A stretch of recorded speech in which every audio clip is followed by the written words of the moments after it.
பாரதிய ஜனதா கட்சியில் ஆகஸ்ட் 25, 2020 டெல்லியில் இங்கே வந்து இணைஞ்சு தமிழகத்தில் தமிழக மக்களுக்காக ஒரு 6 ஆண்டு காலம் பணியாற்றுவதற்கு ஒரு பெரிய வாய்ப்பு, ஒரு பெரிய பாக்கியமாக நான் கருதுகின்றேன்.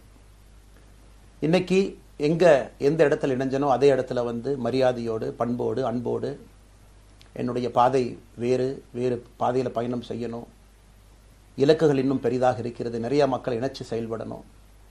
ஒரு புதிய அரசியலை, அடிப்படை கட்டமைப்பை மாற்றக்கூடிய அரசியலை உருவாக்க வேண்டும் என்கின்ற ஒரு எண்ணத்தோடு இன்னைக்கு வந்து ரொம்ப பண்போடு சொல்லிவிட்டு அதே இயக்கத்திலிருந்து வெளியே வருகின்றேன்.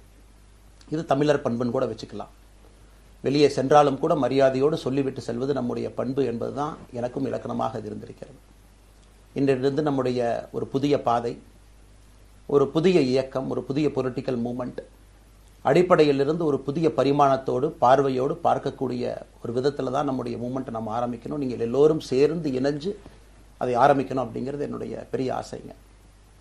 அதற்கு முன்பு சில விஷயத்தை சொல்லணும். என்னுடைய அரசியல் பாதை என்பது ரொம்ப வளைஞ்சு நெளிஞ்சு இங்கே வந்து உங்கள் முன்னாடி நின்றுட்டு இருக்கேன். இது ஈஸி பாத் கிடையாது.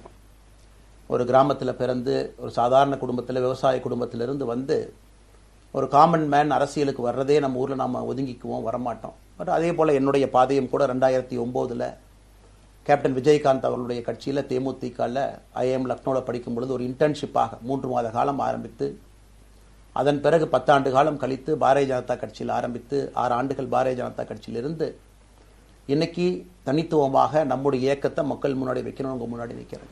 25 வயசுல எனக்கு அந்த இன்டர்ன்ஷிப் திரு விஜயகாந்த் அவங்க கிட்ட செய்யறக்கு ஒரு பெரிய பாக்கியம். அன்னைக்கு அரசியல்னா என்னன்னே தெரியாம ஒரு புதிய அரசியலை தமிழகத்தில் கொண்டு வர முடியுமான்னு யோசித்த தருணம்.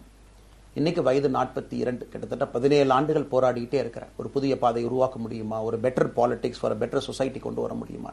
அதே நேரத்தில் பாரதிய ஜனதா கட்சியை பொறுத்தவரை இந்த 6 ஆண்டு காலத்தில் எப்பொழுதும் ஒரு விஷயத்தை விட்டு கொடுத்தது கிடையாது. தமிழ்நாட்டினுடைய அடையாளத்தை விட்டு கொடுத்தது கிடையாது, மண்ணை விட்டு கொடுத்தது கிடையாது, கலாச்சார பாரம்பரியத்தை விட்டு கொடுத்தது கிடையாது, நம்முடைய நீரை விட்டு கொடுத்தது கிடையாது. நிறைய பேர் எங்கிட்ட கேட்பாங்க, குறிப்பாக இந்த பகுதி இந்தியாவில் வரும்பொழுது, அண்ணாமலை நீங்கள் தமிழனா இந்தியனா அப்படின்னு கேட்பாங்க. இது எனக்கு ஒரு பெரிய கான்ஃப்ளிக்டிங் கொடுக்கக்கூடிய ஒரு விஷயம். Are you a Tamilian, are you an Indian அப்படின்னு.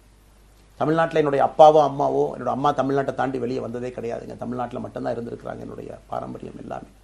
அப்பா ஒரு முறை தமிழ்நாட்டுக்கு வெளியே சின்ன வயசில் வந்துட்டு போயிருக்கிறாங்க. அங்கேயே ஆண்டு காலமாக இருந்து விவசாயம் செய்யக்கூடிய குடும்பம். எனக்கு முதல் வாய்ப்பு தமிழ்நாட்டை விட்டு வெளியே வந்து லக்னோவில் படிக்கிறதுக்கு, அதன் பிறகு டெல்லியில் இருப்பதற்கு, ஹைதராபாத்தில் 2 ஆண்டு காலம் ட்ரைனிங்கில் இருப்பதற்கு, அதன் பிறகு கர்நாடகாவில் 8-9 ஆண்டு காலம் IPS அதிகாரியாக பணி செய்வதற்கு. ஸோ இந்தியா முழுவதுமே கிட்டத்தட்ட அந்த 10-15 ஆண்டுகள் சுற்றிவிட்டேன்.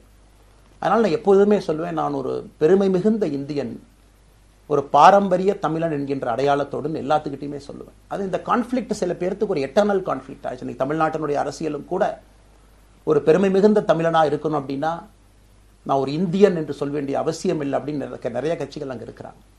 நான் எப்பொழுதுமே தொடர்ந்து சொல்லிக் கொண்டிருப்பது, இந்தியன் என்கின்ற அடையாளத்தோடு ஒரு பெருமை மிகுந்த தமிழனாகத்தான் எல்லா இடத்துலையும் இருக்கிறேன். அப்படித்தான் இந்த இயக்கத்திலும் இருக்கணும். நாம் ஆரம்பிக்கக்கூடிய இந்த இயக்கத்தில் உங்களோடு பயணம் செய்யணும். தமிழ்நாட்டினுடைய எந்த பிரச்சனையும் கூட முன்னிறுத்தி சமரசம் இல்லாத நம்முடைய தமிழ்நாட்டினுடைய வளர்ச்சியை நாம் எல்லோரும் கொண்டு போகணும்.